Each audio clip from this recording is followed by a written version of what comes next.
Assalamualaikum warahmatullahi wabarakatuh.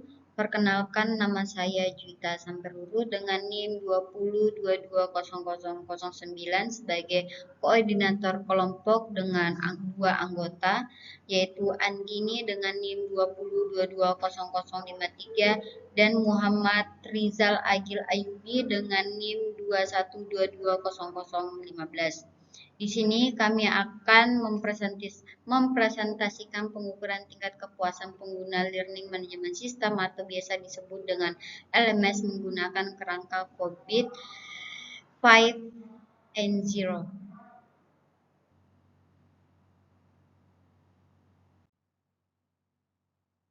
Baik, di sini saya akan menjelaskan tentang abstrak LMS. Learning Management System mengungkapkan dampak positif implementasi LMS terhadap efektivitas pembelajaran dan manajemen pendidikan melalui survei dan analisis dokumen. Hasil penelitian menyoroti keberhasilan LMS dalam memberikan akses fleksibel terhadap materi pembelajaran, pemantauan kemajuan mahasiswa, dan kolaborasi dengan dosen. Pembahasan hasil penelitian mengaitkan aktivitas LMS dengan prinsip-prinsip COVID-5, sementara tantangan seperti keamanan data dan kebutuhan pelatihan staf pendidikan perlu diatasi. Kesimpulan penelitian memberikan rekomendasi untuk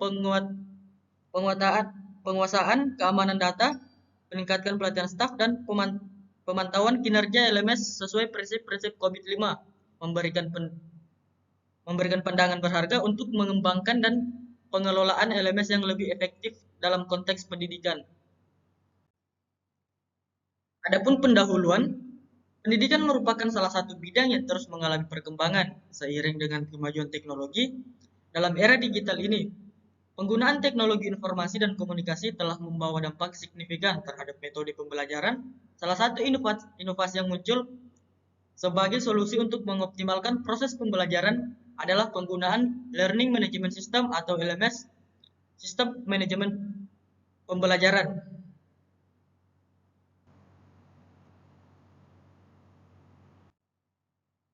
Kemudian, pada landasan teori dibagi menjadi 4, yaitu pertama ada prinsip kejelasan atau meeting stakeholder, di mana menekankan bahwa pentingnya memahami dan memenuhi kebutuhan pemangku kepentingan. Dalam kepentingan tersebut seperti dosen, mahasiswa, dan administrator universitas. Yang kedua ada prinsip kebutuhan kesenjangan atau biasa disebut dengan covering the enterprise end-to-end. Di sini COVID-5 mengadvokasi perlunya melibatkan seluruh organisasi dalam manajemen teknologi informasi dari hulu hingga hilir. Terapannya dalam konteks LMS mencangkup integrasi LMS dengan sistem lain dalam lingkungan pendidikan, seperti sistem administrasi universitas dan sistem informasi mahasiswa, untuk memastikan adanya kolaborasi dan efisiensi dalam seluruh ekosistem teknologi informasi pendidikan.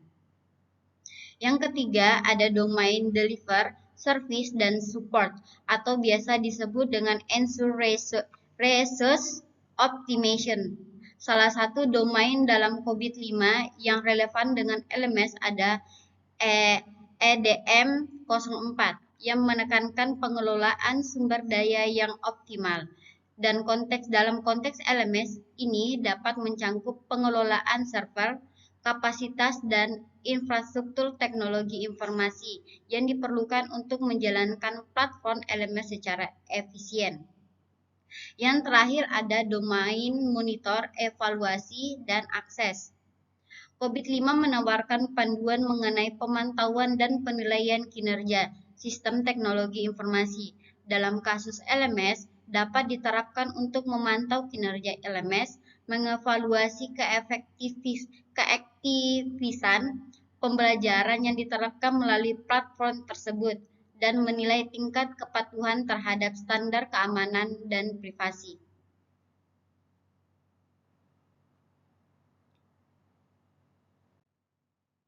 Kemudian pada Learning Management System atau disebut LMS, Ada beberapa yang akan kita bahas. Yang pertama ada definisi dan tujuan, ada fungsi utama, ada keuntungan, ada integrasi teknologi, dan tantangan dan keamanan.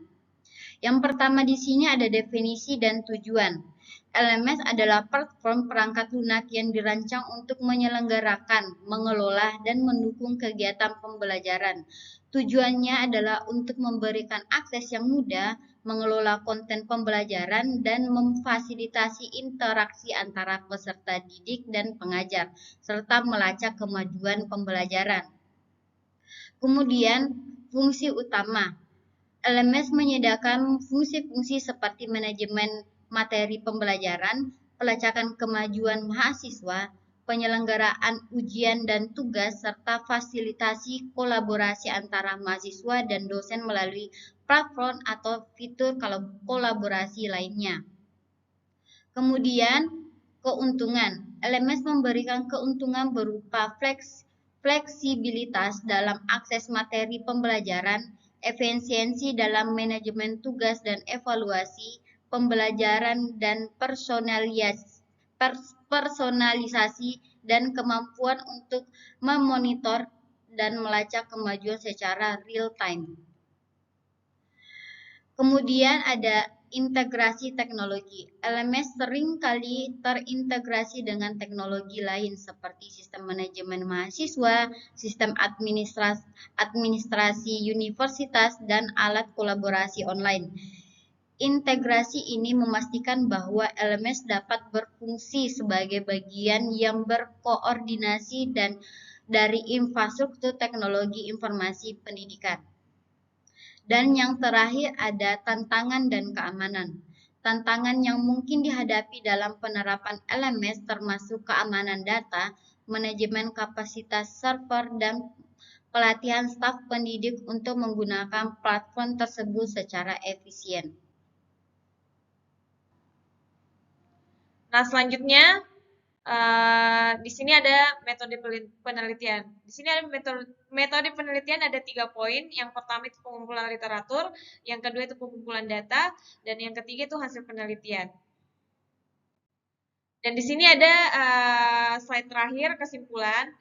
Isi dari kesimpulan tersebut adalah kesimpulan penelitian ini memberikan rekomendasi untuk penguatan keamanan data, peningkatan pelatihan staf, dan upaya berkelanjutan dalam pemantauan dan evaluasi kinerja LMS.